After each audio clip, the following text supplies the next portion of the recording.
Hello everyone, আসসালামু আলাইকুম। আমি মারিয়াস রেসিপি হাউসে তোমাদেরকে স্বাগতম। তো আজকের রেসিপি কি হতে চলেছে তোমরা নিশ্চয়ই বুঝতে পারছো। আজকের রেসিপি হতে চলেছে কুমড়া দিয়ে মাছের ঝোল। কুমড়া আলুর সাথে বাটা মাছ দিয়ে রেসিপিটা আমি রান্না করব।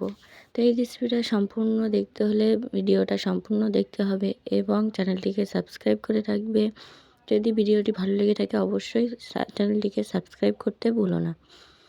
তো চলো সরাসরি রান্নায় এখন আমি চলে যাই। তো এখানে আমি কড়াই বসিয়ে দিয়েছি, কড়াইতে তেল দিয়ে নিয়েছি। তো তেলটা গরম হওয়া পর্যন্ত অপেক্ষা করে দেখো এখন তেলটা আমার গরম হয়ে এসেছে। এরপরে এখানে দিয়ে দেব পেঁয়াজ। দিয়ে পেঁয়াজটা কিছুক্ষণ ভাজা করে নেব। তো হালকা ভেজে নেওয়ার পরে এখানে দিয়ে দেব রসুন বাটা এবং একটু আদা বাটা একসাথে আমি বেটে নিয়েছি। এটা তোমরা আলাদা করেও বেটে নিতে পারো এবং তোমরা যদি মনে করো আদা দেব না তো নাও দিতে পারো। তো আদাটা দিলে একটু ভালো লাগে খেতে, সেই জন্য। দেখো একটুখানি এইভাবে ভাজা ভাজা করে নিয়ে আমি এখানে কাঁচা লঙ্কা ইউজ করছি।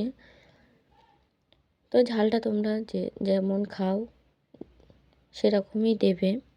তো দেখো এখানে আমরা যেরকম ঝাল খাই সেই হিসেবে দিয়েছি। তারপরে এখানে দিয়ে দিলাম একটু জিরে দিয়ে আবার একটু ভাজা ভাজা করে নিচ্ছি। তো এখানে তোমরা যদি মনে করো শুকনো ঝাল দেবে তো শুকনো ঝালও দিতে পারো। আমার বাড়িতে যেহেতু কেউই শুকনো ঝাল পছন্দ করে না, গ্যাসের সমস্যা হয়, সেজন্য শুকনো ঝালটা দিলাম না। তো এখন কেটে ধুয়ে নিয়েছিলাম কুমড়োটা, সেটাকে আমি ঢেলে দিচ্ছি। তো দেখো এরপরে এখানে দিয়ে দিচ্ছি লবণ, স্বাদ মতো লবণ দিয়ে একটু এইভাবে কষিয়ে নেব। দেখো কিছুক্ষণ এইভাবে আমি কষাতে থাকবো। কুমড়ো থেকে পানি ছেড়ে দেবে, কুমড়ো আলু থেকে। তো সেই পানিতেও কিছুক্ষণ কষাবো। ভিডিওটা তোমরা সম্পূর্ণ দেখলে বুঝতে পারবে। তো সবার আগে বলে রাখি, আমার কথা বলার মধ্যে এবং ভিডিওর মধ্যে যদি কোনো ভুল ত্রুটি হয়ে থাকে অবশ্যই সবাই ক্ষমার দৃষ্টিতে দেখবে। এবং ভিডিওটি যদি ভালো লেগে থাকে অবশ্যই লাইক কমেন্ট শেয়ার করতে ভুলো না। এবং ভিডিওতে চ্যানেলে নতুন হয়ে থাকলে অবশ্যই আমার চ্যানেলটিকে সাবস্ক্রাইব করে দিতে ভুলো না। এবং এরকম নিত্য নতুন ভিডিও পেতে চ্যানেলটিকে সাবস্ক্রাইব করে পাশে থাকা বেল আইকনটি অন করে দেবে। তো তোমরা কে কোথা থেকে দেখছো, কোন জায়গাতে দেখছো এবং কীরকম ভিডিও তোমরা পরবর্তীতে দেখতে চাও সেই ভিডিও অবশ্যই তোমরা কমেন্টে জানাও। আমি তোমাদের মতামত অনুযায়ী তৈরি করার চেষ্টা করব। তো দেখো এখানে আমি সেই কুমড়ো আলু থেকে পানি বেরিয়েছিল সেটাতেও কষিয়ে নিচ্ছি এইভাবে। দেখো কিছুক্ষণ পর পর কিন্তু আমি কষিয়ে নিচ্ছি। তো এখন আমি হলুদ দিয়ে দিচ্ছি। এরপরে দেখো হলুদ দেওয়ার পরে আমি আবারও কিছুক্ষণ নাড়াচাড়া করে নেব। এইভাবে নিয়ে কষিয়ে নিচ্ছি তেলে একটু কিছুক্ষণ কষিয়ে নেব। দেখো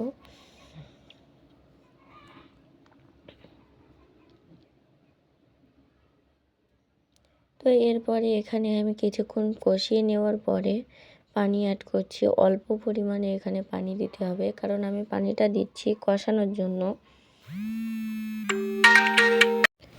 তো দেখো এখানে আমি পানিটা দিয়ে আবার একটু নাড়াচাড়া করে নিয়েছি।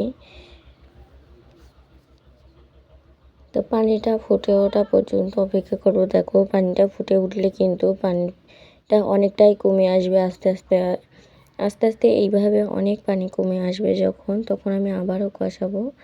তো পানিটা ফুটে ওঠার সময় দেখো এখানে আমি একটু জিরার গুঁড়ো অ্যাড করলাম। তো এখানে তোমরা এটা স্কিপ করতে পারো, আবার বাড়িতে যদি থেকে থাকে অবশ্যই দিতে পারো।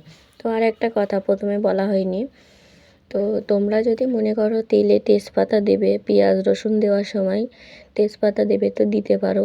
আমার এখানে যেহেতু তেজপাতাটা ছিল না সেই জন্য আমি এই মুহূর্তে দোকানেও গিয়েছিলাম কিন্তু পাইনি, দোকানে ছিল না, সেই জন্য আমি দিতে পারলাম না। তো তোমরা দিয়ে দেবে, তোমরা যদি মনে করো দেবে তো দিয়ে দিতে পারো, কোনো অসুবিধে নেই। তো দেখো তোমাদেরকে একটু ঘুরিয়ে ঘুরিয়ে দেখাচ্ছিলাম তরকারিটা কেমন। দেখো আমার কিন্তু তরকারিটা এখনও শেষ হয়নি। দেখো পানি কিন্তু অনেকটাই কমে এসেছে, আবারও একটু এইভাবে কষিয়ে নিচ্ছি। এই পানিটা দিয়ে কষালে কুমড়ো এবং আলুটা অনেকটাই তোমার গলে আসে, নরম হয়ে আসে সেই জন্য। এবং এরপরে আমি আবারও পানি দিয়ে দিচ্ছি। এটা কিন্তু লাস্ট ঝোল দিয়ে দিচ্ছি, সম্পূর্ণ যাতে আলু এবং কুমড়োটা গলে যায়।